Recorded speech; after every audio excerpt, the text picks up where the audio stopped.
Joining me now is local author Erin Lee. Welcome to the show. Thank you. Thank you so much for having me, Gabriel. All right, so you've been getting a lot of press, but it's a really neat Made in Cornwall story. So let's start at the beginning. I believe you've sort of wanted to be an author since you were a little girl. So let's talk a little bit about you and your story. All right, so I guess I'll introduce Maggie the Magnificent. Maggie the Magnificent is about a young girl, and she is brand new at a brand new school, and it's her first day, and she really wants to make friends. And it doesn't really go as planned. She's a little bit different. She's not easily accepted because she's a little bit quirky, a little bit clumsy. And she also is trying to convince everybody that she's this magnificent magician, but her tricks are anything but magnificent, really. Her tricks just present one failure after another. So unfortunately, the first recess comes and she plays alone, and she's not making friends very well. And she makes one more attempt in desperation, to find friends by trying to convince everyone that her school notebook is this magical notebook, and that it will present one wish to each child, and the next day their wish will come true. So by second recess, she's the most popular kid in school. She has managed to convince everyone that with her book, she'll grant their wish. So all of a sudden, everyone wants to be her best friend, and everybody wants to be in her book. And that bubble bursts when she gets home and she realizes that her book is false and nobody's magic tricks are going to come true. And I won't spoil the end for you, but she does have to make a choice.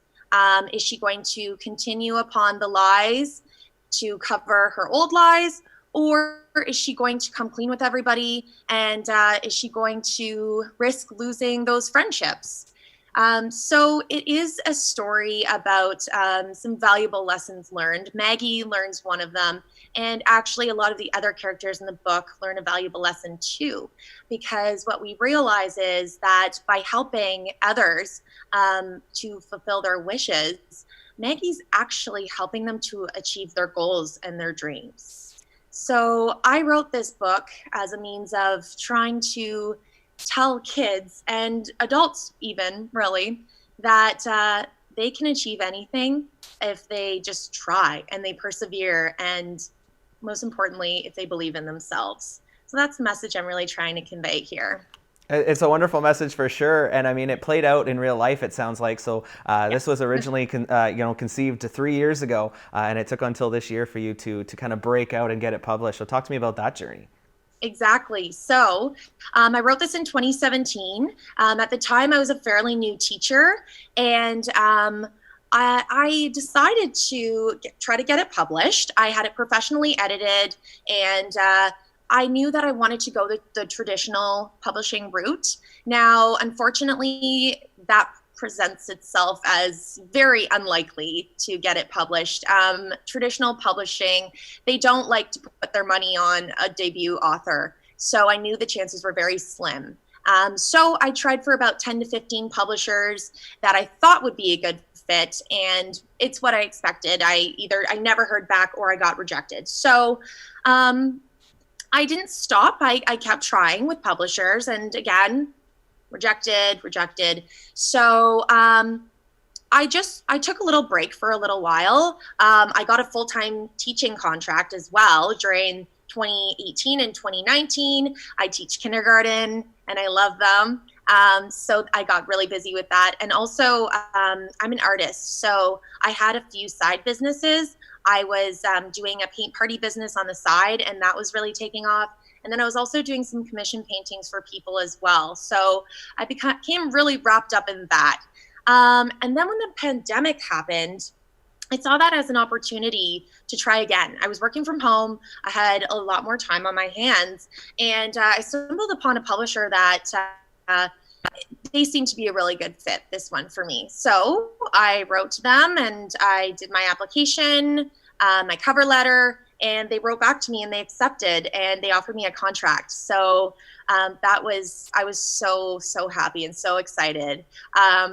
Now, you can imagine after 3 years of thinking of Maggie that I have quite the image of her in my head. So I had been sketching all along. I'd been sketching ideas of what I wanted this character to look like.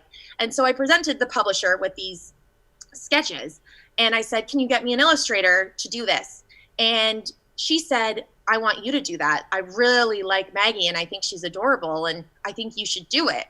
And I was kind of shocked because although I am an artist and I do have my fine arts, visual arts degree from Ottawa U, I don't have any experience illustrating.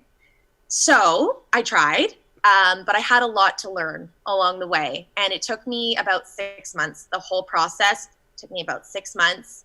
And there were a lot of challenges. And finally, I succeeded. And it's so amazing to be able to hold my book.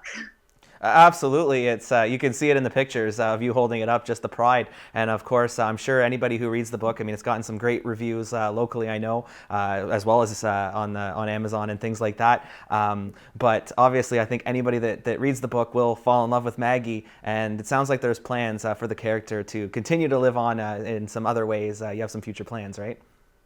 Yes, exactly. So I've actually written 3 more books. And although they're not a sequel of Maggie, they are completely different characters because I pull from a lot of inspiration from my students and from my experience in the classroom. And I know that no 2 children are alike. Everybody is different. Everyone comes from different backgrounds. And I really want to emulate that in my stories. So my next 3 children's books, they're of a similar niche. They're about conveying life lessons, values, such as, the lessons we learn as we grow up, patience, resilience, honesty, being true to yourself.